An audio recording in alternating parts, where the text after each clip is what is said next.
اعوذ باللہ من الشیطان الرجیم بسم اللہ الرحمن الرحیم الذین آمنوا وعملوا الصالحات طوبى لهم وحسن مآب كذلك ارسلناك في امة قد خلت من قبلها لتتلو عليهم الذي اوحينا اليك وهم يكفرون بالرحمن قل هو ربي لا اله الا هو عليه توکلت واليه متاب۔ کل کے سبق کے اندر ہم نے پڑھا تھا کہ اللہ تبارک و تعالیٰ نے ارشاد فرمایا کہ دلوں کا جو چین ہے وہ اللہ کے ذکر کے اندر ہے، دلوں کا جو سکون ہے وہ اللہ کے ذکر کے اندر ہے۔ تو یہ دو چار سبقوں کے اندر پچھلوں کے اندر ہم یہ پڑھ رہے ہیں کہ جو جنتی لوگ ہیں ان کا انعام کیا ہے، ان کی نشانیاں کیا ہیں، جہنم میں جانے والوں کا حالات کیا ہے، ان کی نشانیاں کیا ہے۔ یہاں پہ اللہ تبارک و تعالیٰ نے جنتیوں کا جو نتیجتاً جو بات ارشاد فرمائی کہ ان کو اللہ تعالیٰ پھر کیا انعام عطا فرمائے گا، فرمایا الذین آمنوا وعملوا الصالحات، فرمایا جو لوگ ایمان بھی لائے وعملوا الصالحات اور نیک عمل بھی کیے۔ جہاں بھی لفظ آمنو آ رہا ہے پورے قرآن کے اندر، اکثر جہاں بھی لفظ آمنو آیا ہے وہاں پہ عمل الصالحات بھی آیا ہے، یعنی ایمان والے وہی اللہ کی بارگاہ میں مقبول ہیں جو ایمان کے ساتھ عمل کو بھی کرتے رہتے ہیں۔ ٹھیک ہے جی، اگر ایمان ہے اور عمل نہیں ہے تو یہ نقصان ضرور ہے، مطلقہ نقصان تو نہیں لیکن بڑا نقصان تو ہے کہ قبر کا کیا بنے گا، حشر کا کیا بنے گا، جہنم کا کیا بنے گا، تو یہ سارا کچھ ہے۔ اب دیکھیں اللہ تعالیٰ نے ارشاد فرمایا کہ وہ مومن جو ایمان والا بھی ہو اور عمل والا بھی ہو تو اللہ تعالیٰ انہیں کیا انعام عطا فرمائے گا، فرمایا طوبیٰ لہم، فرمایا ان کے لیے طوبیٰ ہے، ان کے لیے کیا ہے، طوبیٰ۔ اب طوبیٰ کی دو تفسیریں ہیں، ایک تفسیر تو یہ ہے کہ اللہ تعالیٰ نے ارشاد فرمایا ان کے لیے خوشی ہی خوشی ہے، انہیں دکھ تکلیف نہیں آئے گا، اللہ تعالیٰ نے انہیں اتنی خوشیاں عطا فرما دی ہیں، جو لوگ ایمان لائے عمل کر کے آ گئے فرمایا اب رب انہیں خوشیاں عطا فرما دے گا۔ دوسری تفسیر یہ ہے اس کی، طوبیٰ کس کو کہتے ہیں، حدیث پاک کے اندر آتا ہے کہ طوبیٰ جو جنت عدن کے اندر جو آقا علیہ الصلوۃ والسلام کو اللہ تعالیٰ نے محل عطا فرمایا ہے، جو ایوان معلیٰ جس کو کہا جاتا ہے، جس میں حضور علیہ الصلوۃ والسلام نے رہائش اختیار فرمانی ہے، اس محل کے اندر یہ درخت موجود ہے، اس محل کے اندر اس درخت، اس طوبیٰ درخت کی جو ہے وہ جڑیں وہاں پہ موجود ہے، اور اس کی شاخیں جنت کے ہر محل کے بالا خانے جو ہوتے ہیں نا اوپر جس کو ہم کہتے ہیں بالا خانے، تو میں کہ ہر جنت کے ہر محل کے ہر بالا خانے کے اندر جو ہے وہ اس کی شاخیں لٹکی ہوئی ہے، یعنی جنتی کو یہ درخت، اس درخت سے پھل کھانے کے لیے باہر نہیں نکلنا پڑے گا، کہیں جانا نہیں پڑے گا، بلکہ اپنے ہی محل کے اندر جو شاخ آ رہی ہوگی اسی سے یہ کھا لیا کریں گے۔ ٹھیک ہے، اور پھر اگلی بات دیکھیں، فرمایا اس درخت کے اوپر جو پھل لگتا ہے اس کے اوپر اللہ تبارک و تعالیٰ نے ہر رنگ جو ہے وہ لگایا ہوا ہے، صرف سیاہ رنگ نہیں ہے، باقی سارے رنگ اس درخت کے ہر پھل کے اندر موجود ہے۔ ٹھیک ہے، سیاہ رنگ جو ہے وہ نہیں ہے، باقی سارے رنگ اس کے اندر موجود ہے۔ تو اللہ تبارک و تعالیٰ نے ارشاد فرمایا ایک تو یا تو اللہ تبارک و تعالیٰ ایمان اور عمل کرنے والوں کو وہ طوبیٰ درخت سے پھل عطا فرمائے گا، ایک تفسیر۔ دوسری تفسیر کیا ہے کہ اللہ تعالیٰ ایسے لوگوں کو خوشیاں عطا فرما دے گا جو جنت میں پہنچ گیا، دیکھے نا، نہ بیماری کا ڈر، نہ موت کی پریشانی، نہ بیماری کے تکلیفوں کی، نہ جناب حساب کتاب کی، نہ حرام حلال کی چکر ہی کوئی نہیں ہوگا۔ جب بندہ جنت میں داخل ہو گیا، ٹھیک ہے جی، پھر خوشی ہے۔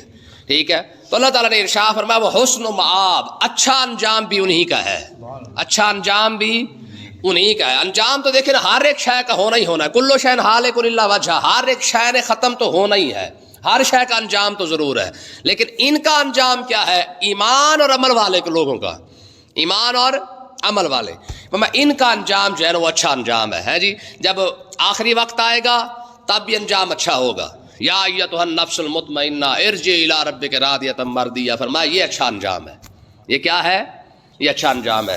قبر کے اندر جائیں گے تو پھر قبر کیا ہے، آقا علیہ السلام نے ارشاد فرمایا جنتی بندہ، مومن بندے کو جب فوت ہونے لگتا ہے نا، عزرائیل علیہ الصلوۃ والسلام اتنی خوبصورت شکل کے اندر اس کے سامنے آتے ہیں، اور جب اس کے سامنے آتے ہیں تو جب وہ اسے دیکھنے لگتا ہے، میں ابھی وہ اس کے حسن کے اندر مستی ہوتا ہے، عزرائیل علیہ الصلوۃ والسلام چپکے سے اس کی روح نکال لیتے ہیں، ٹھیک ہے، اسے پتہ بھی نہیں چلتا ہے۔ اچھا پھر جب جانے لگتے ہیں اس کو اٹھا کر، پھر کیا کہتا ہے، فرماتا ہے کہ جتنا مرضی تیزی سے جا رہے ہو، حالانکہ حکم کیا ہے، کہ آرام آرام سے چلو، میت کو تکلیف نہیں ہونی چاہیے. لیکن میت جو مومن بندہ ہے نا، مومن ایمان اور عمل والا بندہ، وہ بندہ جتنی دیر پھر مرنے کے بعد، روح نکلنے کے بعد جتنی دیر وہ دنیا میں رہتا ہے وہ پریشان ہی رہتا ہے. حتیٰ کہ جب اس کا جنازہ اٹھا کے جا رہے ہوتے ہیں تب بھی وہ یہی کہتا ہے ذرا اور تیز چلو یار، میری منزل تو بڑی قریب آ رہی ہے. ٹھیک ہے. پھر جب اسے دفنا دیا جاتا ہے، دفنانے کے بعد دیکھیں سب سے بڑی خوش قسمتی تو یہی ہے کہ جنتی بندہ جیسے ہی قبر کے اندر جاتا ہے، سب سے بڑی مبارک لمحہ اس کے لیے وہ ہوتا ہے جب حضور علیہ الصلوۃ والسلام خود قبر میں تشریف لاتے ہیں. ہے جی، جب حضور خود تشریف لائے، امام الانبیاء کا قبر میں تشریف لانا یہ کوئی عام بات ہے. ٹھیک ہے جی. حالانکہ لوگ اس پر بڑے بحثیں کرتے ہو، اللہ کے بندے یہ تو بحثوں والی بات ہی کوئی نہیں ہے. ٹھیک ہے جی. یہ تو اتنی بڑی بات ہے. بخاری پاک کے اندر کئی حدیثیں موجود ہیں جب فرشتے کہتے ہیں ما علمک بہذا الرجل، ہے جی. حالانکہ یہاں پہ لفظ رسول بھی آ سکتا تھا، نبی بھی آ سکتا تھا. ما علمک بہذا الرسول، ما علمک بہذا النبی. اس نبی کے بارے میں تو کیا کہتا ہے، یا اس رسول کے بارے میں تو کیا کہتا رہا ہے. لیکن نہ، لفظ کیا استعمال کیا گیا، فرمایا ما علمک بہذا الرجل. یا ابو داؤد کے اندر ما کنت تقول فی ھذا الرجل، اس مرد کے بارے میں تو کیا کہتا ہے. اب دیکھیں جتنی مرضی حدیث پاک ہے، ہر حدیث کے اندر جب سرکار کا نام آتا تو کسی نہ کسی لقب کے ساتھ آتا ہے. ٹھیک ہے جی. دو مقام ایسے ہیں جہاں پر حضور کو مرد کے لفظ سے مخاطب کیا گیا. ایک معراج کی رات، سبحان الذی اسری بعبدہ، کہ رب نے اپنے بندے کو سیر کروائی ہے. سبحان الذی اسری بروحہ ہی نہیں ہے، بجسدہ ہی نہیں ہے کہ رب نے اپنے محبوب کے جسم کو سیر کروائی ہے. یا یہ بھی نہیں ہے کہ سبحان الذی اسری بروحہ، رب نے اپنے محبوب کی روح کو سیر کروائی ہے. نہ، فرمایا بعبدہ، رب نے اپنے محبوب کو ایسی سیر کروائی جس میں جسم بھی ساتھ ہے اور محبوب کا روح بھی ساتھ ہے. جس میں جسم بھی ساتھ ہے اور روح بھی، کیونکہ عبد بنتا ہی تب ہے. عبد کا معنی کیا ہے؟ بندہ. ٹھیک ہے جی. اب آپ خالی روح کو بندہ نہیں کہہ سکتے، خالی جسم کو بھی بندہ نہیں کہہ سکتے. روح نکل جائے تو بندہ نہیں، مردہ ہے. ٹھیک ہے. اور سامنے اب ہمارے بیٹھے ہوئے ہیں، جتنی مرضی نیک داتا صاحب کی روح یہاں پہ آ جائے تو میرا خیال ہے مسجد میں ٹکے گئی کوئی نہیں، باہر جتنی مرضی تعریفیں کرتے رہے، ہے کہ نہیں. پریشانی بن جاتی ہے نا. ہمیں اپنے ابا سے جتنی مرضی پیار ہو، رات کو ابا ہی ملنے آ گئے تو پھر پریشانی بنتی ہے نا. بھائی بندہ پریشان ہو جاتا ہے یار، ڈر جاتا ہے روح سے. تو اس کا مطلب یہ ہے کہ یہ جو انس ہے نا، انس یہ تبھی ہے جب ہمارا روح اور جسم کا ساتھ موجود ہے، مرکب ہے. ٹھیک ہے. اگر روح علیحدہ ہو جائے، جسم علیحدہ ہو جائے تو کمزور دل والا بندہ تو ویسے ہی ہارٹ اٹیک سے مر جائے گا. تو اس لیے اللہ تعالیٰ نے اپنے محبوب کی معراج کی جب بات کی تب بھی لفظ عبد استعمال کر کے فرمایا میں نے اپنے محبوب کو کیا کیا، روح اور جسم کے ساتھ سیر کروائی ہے. اور اسی طرح اس لفظ کے یعنی حدیث پاک کے اندر فرمایا یہ جو لفظ رجل کہا جا رہا ہے نا، رجل کا مطلب کیا ہوتا ہے؟ مرد. اور مرد ہوتا ہی وہ کون ہے؟ روح اور جسم والا. ٹھیک ہے. اب یہاں پہ نبی کیوں نہیں کہا گیا؟ کیونکہ نبی ہونا صفت ہے، رسول بھی آقا علیہ الصلوۃ والسلام کی صفت ہے. ٹھیک ہے. مرد اس لیے کہا گیا کہ فرمایا کہ ما کنت تقول فی ھذا الرجل، فرمایا اس شخصیت کو دیکھ لے، یہ جو جسم اور روح کے ساتھ آج قبر کے اندر جس کا تو دیدار کر رہا ہے، یہ آپ خود جلوہ کر رہا ہے. اب بتا ان کے بارے میں کیا کہتا رہا ہے. سمجھ آئی؟ ہمارے کچھ دوستوں کو یہ غلط فہمی لگی ہے، وہ کہتے ہیں جی قبر کے اندر تصویر دکھائی جاتی ہے. بھائی تصویر کیسے دکھائی؟ لفظ تصویر کا تو لفظ بھی کوئی نہیں ہے. پھر کہتے ہیں جی کھڑکی کھولی جاتی ہے. اللہ کے بندے ہاذا کا لفظ بتا رہا ہے، یہ مرد سامنے والا، نہ کھڑکی کا لفظ ہے نہ تصویر کا لفظ ہے. ٹھیک ہے جی. حدیث پاک کے لفظ کیا ہے؟ ما کنت تقول فی ھذا الرجل، اس مرد کے بارے میں بتا. اس کا مطلب یہ اس سے مراد یہی ہے کہ حضور تشریف فرما ہے. ٹھیک ہے. اور وہ ایک بندے نے اعتراض کیا، اس نے کہا جی یہ تو کوئی بات نہ ہوئی کہ نبی قبر میں تشریف لائے، نبی کی تو شان ہی کوئی نہیں ہے. میں نے کہا اللہ کے بندے، نبی قبر میں نبی کا قبر میں تشریف لانا، اگرچہ نبی کی شان تو بہت اچھی ہے، وہ اعلیٰ اور عرفہ ذات ہے نبی کی، لیکن حضور کا قبر میں تشریف لانا یہ کوئی غلط بات نہیں ہے، بلکہ یہ امت کے فائدے کے لیے ہے. ٹھیک ہے. دیکھیں نا جی، استاد اگر شاگرد کے گھر میں تشریف لے جائے تو شاگرد کی حوصلہ افزائی ہے. پیر اگر مرید کے گھر میں تشریف لے جاتا ہے تو یہ مرید کی حوصلہ افزائی ہے. اسی طریقے سے اگر نبی دنیا میں ہمارے گھر میں تشریف لے آئے تو یار یہ سعادت کی بات ہے. اگر نبی ہماری قبر میں تشریف لائے تو یہ ہے، تو وہ بھی گھر ہے تو یہ بھی گھر. ٹھیک ہے. اس سے بڑی سعادت کیا ہو سکتی ہے؟ دنیا کے اندر مشکلات کم ہے، قبر کی مشکلات تو اس سے بھی زیادہ ہے. اس طرح اگر ہم دیکھیں نا جی، ہمارا تو عقیدہ یہی ہے کہ آقا علیہ الصلوۃ والسلام جہاں چاہتے ہیں، جس طرح چاہتے ہیں، جب چاہتے ہیں حضور تشریف لے کے جاتے ہیں. ٹھیک ہے جی. جس امتی کے پاس حضور تشریف لے آئے، چاہے خواب میں تشریف لائیں چاہے جاگتے ہوئے تشریف لائیں، اس سے بڑی تو سعادت ہی کوئی نہیں ہے. ٹھیک ہے، اگر دنیا کی ہمارے گھروں میں حضور تشریف لے آئے تو سعادت، اور اگر قبر میں حضور تشریف لے آئے تو پھر سوال کیوں. تو بہرحال کہنے کا مقصد یہ کہ اللہ تبارک و تعالیٰ نے ارشاد فرمایا محبوب ہم نے انہیں اچھا انجام دیا ہے، اور اچھا امتی جنتی کون سا اس کی کیا ہے، وہ تو جیسے ہی قبر کے اندر آتا ہے اس کی تو جناب اللہ خوشی کی انتہا ہو جاتی ہے. پھر اگلی انعام دیکھیں جنتی کا کیا ہوتا ہے، جیسے اسے قبر میں سلا دیا جاتا ہے، سوال و جواب ختم ہو جاتے ہیں، زیارت آقا علیہ الصلوۃ والسلام کا دیدار ہو جاتا ہے. اس کے بعد کیا ہوتا ہے، فرمایا اگلا انعام جو جنتی کو قبر میں دیا جاتا ہے وہ دو انعام ہے. ایک تو اس کی قبر کو وسیع کر دیا جاتا ہے، جہاں نظر جا رہی ہے قبر ہی قبر ہے. یار دیکھو نا رب کا نظام دیکھو کتنا بڑا ہے. اوپر ہم جب دیکھتے ہیں، جب ہماری نظر کے اندر تو ادھر بھی قبر ہے ادھر بھی قبر ہے، ایک فٹ کی بھی ہم نے جگہ نہیں چھوڑی ہے. دیوار کے ساتھ دیوار لگائیے قبر کی، ٹھیک ہے، لیکن اندر کا نظام کیا ہے، فرمایا تو اچھے عمل کر کے آ، ہم دیواریں شوارے رہ نہیں دیں گے، جہاں تک تیری نگاہ جائے گی وہاں تک تیری قبر ہی قبر ہوگی. کتنا بڑا نظام ہے. ٹھیک ہے، تو اس لیے ایک انعام یہ ہے، اور دوسرا انعام کیا ہے، میں جنتی سے کہا جاتا ہے ذرا اوپر نگاہ کر کے دیکھ. جیسے اوپر دیکھتا ہے تو جنت کے اندر اس کے محلات اسے نظر آنا شروع ہو جاتے ہیں. ٹھیک ہے جی. یار جنتی بندہ قبر میں جائے، رب اسے قبر کے اندر سے جنت کے اپنے محلات دکھا دے. اور اگر اللہ کا ولی دنیا میں ہو یا دنیا سے جانے کے بعد قبر کے اندر اسے اوپر والے نظر نہیں آتے ہیں. سمجھ آئی کہ نہیں آئی ہے. تو اگلی آیت دیکھیں جی، اللہ تعالیٰ نے ارشاد فرمایا اے محبوب کذالک ارسلناک فی امۃ قد خلت من قبلھا فرمایا محبوب جیسے ہم نے آپ کو اس امت کے اندر رسول بنا کے بھیجا ہے، آپ سے پہلے بھی ہم نے دوسری امتوں کے اندر بھی رسول ہی بھیجے تھے. ٹھیک ہے، ہاں ڈیوٹی کیا ہے آپ کی، فرمایا لتتلو علیہم الذی اوحینا الیک، اے محبوب جو احکامات ہم آپ کو دے رہے ہیں، جو وہی ہم آپ کی طرف کر رہے ہیں، آپ کا کام کیا ہے، لتتلو علیہم، آپ یہ سارا کا سارا میرا پیغام میرے بندوں تک پہنچا دیں. یہ نبی کی ڈیوٹی ہے، یہ نبی کی ذمہ داری ہے. کیا بھائی تمہارے رب نے تم پر نماز فرض کیا ہے، تمہارے رب نے تم پر حلال اور حرام کو واضح کر دیا ہے، تمہارے رب نے تم پر زکوٰۃ فرض کیا ہے، حج فرض کیا ہے، زکوٰۃ فرض کیا ہے، وغیرہ وغیرہ. ٹھیک ہے، یہ فرض کر دیا ہے، میں نے اپنا پیغام پہنچا دیا ہے، کرو کرو نہ کرو. ٹھیک ہے جی، یہ نبی کی ذمہ داری ہے جو نبی نے ادا کر دی. یہی وجہ ہے کہ کریم آقا علیہ الصلوۃ والسلام نے فتح مکہ کے موقع پہ کہا تھا پروردگار دیکھ لے میں نے تیرا پیغام پہنچا دیا، تو گواہ ہو جا. ہے جی، حضور نے فرمایا تھا، یہ حدیث پاک ہے. آقا علیہ الصلوۃ والسلام نے صحابہ کو کیا فرمایا، فرمایا ہاں بھائی یہ بتاؤ میں نے اپنے رب کا پیغام پہنچایا کہ نہیں پہنچایا. تو 10,000 بندہ کھڑا تھا، اس نے کیا کہا جی حضور آپ نے پیغام پہنچا دیا ہے، آپ نے ایک ایک بات کھول کھول کے بیان کر دی ہے. تو حضور نے اوپر منہ کر کے کہا میرے مالک تو گواہ ہو جا، میں نے تیرا پیغام پہنچا دیا ہے. اس سے بڑی کوئی بات ہو سکتی ہے یار؟